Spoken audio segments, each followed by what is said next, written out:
Dar vienas iš būdų, kaip modeliuoti su viršutiniam formelėm ir silikoniniais padukais. Turime prisimatavę silikoninį paduką pagal formelę, nes negali būti silikoninis padukas mažesnis už formelę. Toliau mums reikalinga yra Greenline Rubber bazė. Be galo tvirtas produktas, tinka viskam. Priauginimams, korekcijoms, keliniams lakavimams, viskam, net šitokiems modeliavimams. Ištepu formelę plonai rubber baze. Jau pasikartosiu, jeigu dirbčiau su klientu, visų pirma atsižymėčiau nago ilgį ir po to atsižymėčiau, koks būtų mano guolio ilgis. Ir šitą padaryčiau ant visų 10 formelių. Tai vat, ištepiau. Toliau įsistatau formelę. Įstatau formelę, va, kiek atsižymėjau, tiek dabar įsistatau formelę. Formelės įstatymui, kad jinai nekiltų, aš visada naudoju kažkokį tai metalinį ar medinį įrankį prispausti. Prispausti formelę turime gerai, jin tur gražiai atsigulti ir prisispausti. Va šitai formelė įsiklijuoja, va šitaip atrodo visas reikalas. Ir dabar dedu į lempą keletą sekundžių. Na štai, ištraukiau iš lempos, va padukas tvirtai laikosi. Dabar pasimodeliuosiu laisvą kraštą. Modeliuoti laisvą kraštą čia jau galit visaip. Galit daryti paprasčiausiai baltą. Greenline turi baltą.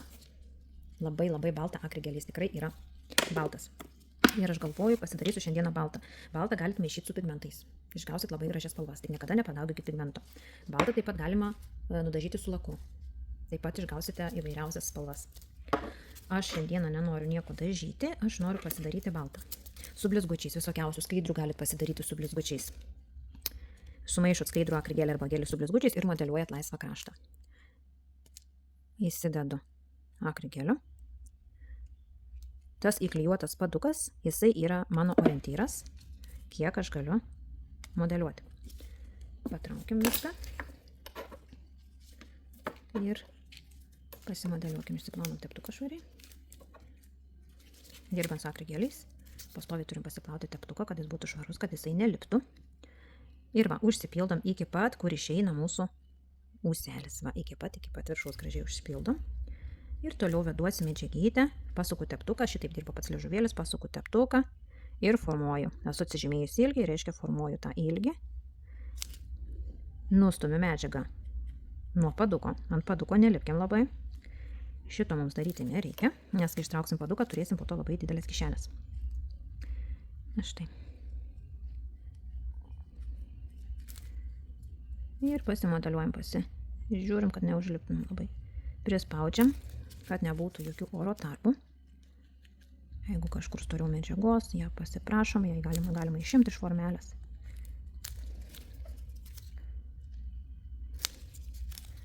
Ir pažiūrim dabar, kad čia mums būtų visur kuo lygiau ir panašiau.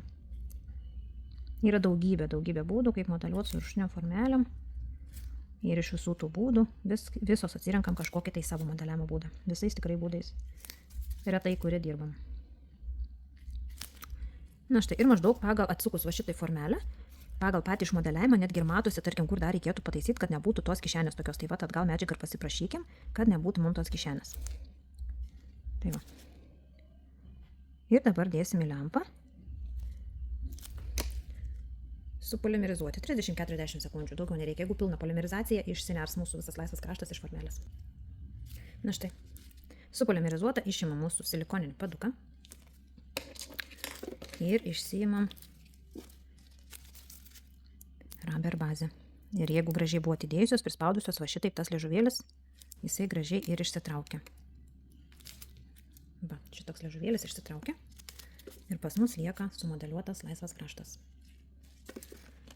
Toliau aš naudosiu Greenline nuostabų, blizgantį, žėrintį akrigelį Rose Magic. Be galo gražus, be galo klientai senėlį, lakuoti nereikia. Uždėjus šitą akrigelį, jos nebenori lakuoti. Marmurai labai gražiai atrodo, modeliuoti nagai labai gražiai atrodo. Na štai, ir išmodeliuojam po visą formelę.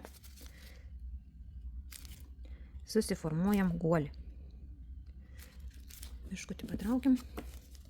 Ir dabar šičia, kur būna tas bortelis, aš iš pradžių ploniau medžiagytės paimu ir ją va šitaip pastumiu, kad neliktų oro tarpelių, kad užsipildytų visur va šitaip.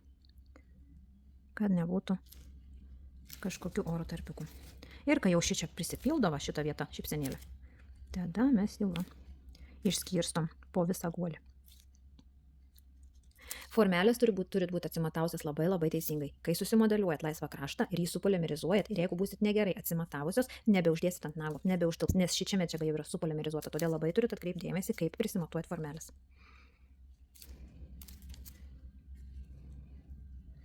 Perteklių nuimam.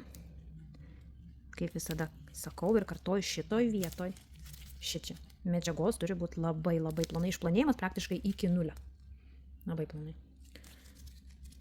Šičia turit stebėti, šitoj vietoj, kad nebūtų trūkumo, nes tada sunkiau bus pastatyti ant nago, nes kai dedam ant nago ir jeigu medžiagos trūkumas nedaina, uždedant, prispaudžiant, nebedaina medžiaga ir nori kilti viršų. Tai šitoj vietoj žiūrėkite, kad nebūtų įdubos. Užsipildėm ir dabar visą šitą reikalą statyčiau ant nagučių. Pastatyčiau truputuką ir pastumčiau. Ir va šitaip būtų mano nagutis. Nešam į lempą polimerizuoti. Na štai, supolimerizavom. Ir išimam. Ir turime frenšą. Nu, va, tai aišku, formelės reikia išsivalyti švariai, kad nepriliptų. Čia dildžiuojant, tai dildžiuos, bet va, kad nepriliptų tokie spalvų likučiai.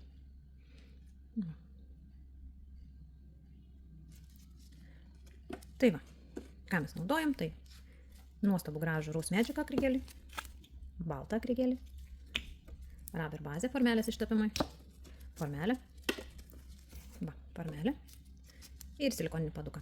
Ir štai turim sumodeliuotus nagučius. Ir kas norite įsigyti šitų gražių akrigelių, tai www.greenline.lt parduotuvėje prisitaikot nuolaidą mokinys 10 ir apsipirktumos su nuolaidom. Gerų darbų.